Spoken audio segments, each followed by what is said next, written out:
Hi, my name is Seema Arora.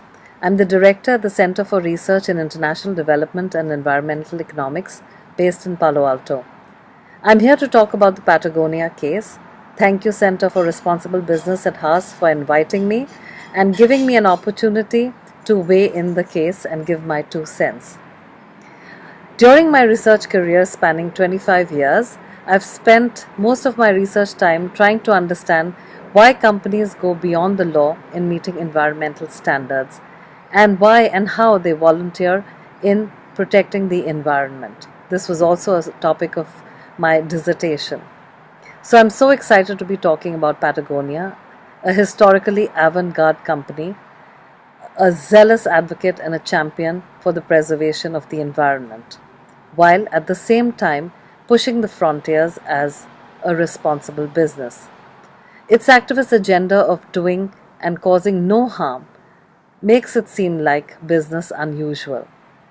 It has, therefore, a very cult-like following amongst its customers, its die-hard adventurers, explorers, the surfers, and now even venture capitalists, who value not just the product but the values embodied in the product. A company that adheres to the adage of waste not, want not. How radical is that?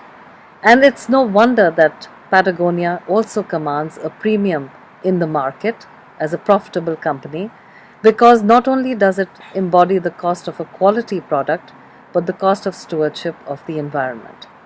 So here we are today, and Patagonia is faced with three choices in trying to achieve its goal of carbon neutrality by 2025. The three choices from the low spectrum to the high spectrum are: one, to ensure corporate accountability of its emissions, and a more limited goal, and the last goal, of course, is to have full accountability of emissions of the entire value chain. And so the question is, what should Patagonia go for? And in making this choice, I think there are many parameters to consider. The first is, what are the true values of the company? The idea of adopting sort of realistic goals versus very ambitious or aspirational goals. And in doing so, there are costs and benefits of each side. The costs are that, well, what if it is not able to fully encapsulate the entire spectrum of its value chain? What are the issues about expectations when you come out and create an outward facing goal? If you cannot meet those goals, is there any negative? But what are the positives of it? If you try to embrace the whole process, the whole value chain, what are the implications for innovation? What are the implications for discovering opportunities, as well as what is the buy-in from your employees? What goals are they excited about? And what kind of goals will help Patagonia attract like-minded employees who want to preserve and act as stewards for the environment? So that's one aspect of it. The second aspect of it, of course, is that Patagonia has clearly undertaken some decisions recently in its financial, the way it is structured. What do you think Patagonia's long-term horizon looks like? What kind of a company it will become? And these are the choices that one faces. The other aspect of this is Patagonia has expanded into other products, and how does the goal of curtailing climate change and acting as a leader help Patagonia in its business objectives as well? And can there be synergies?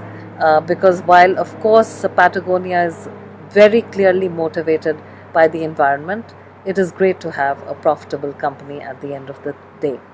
The third aspect that one is looking at here is the idea of what are the it should be set up for success either which way that Patagonia decides to, whichever direction it takes. And therefore, what are the organizational issues?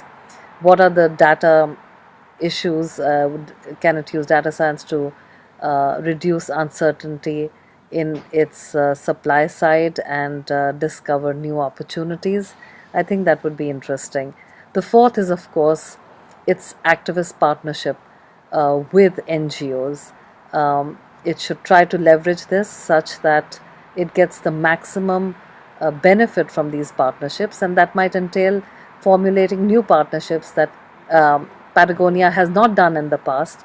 And given that its customer base now is getting to be more and more geographically diverse, demographically diverse, what can it do to make its partnerships even more effective? And here again, the choices are very interesting to evaluate and see how Patagonia continues to kind of lobby for regulations, undertake education of its customers to support its environmental stewardship efforts. So it's a great match of cultures here at Haas, analyzing case at Patagonia. I mean, really good, great teams. So all the best to everyone, and hope for the great environmental outcome. Thank you all. Bye-bye.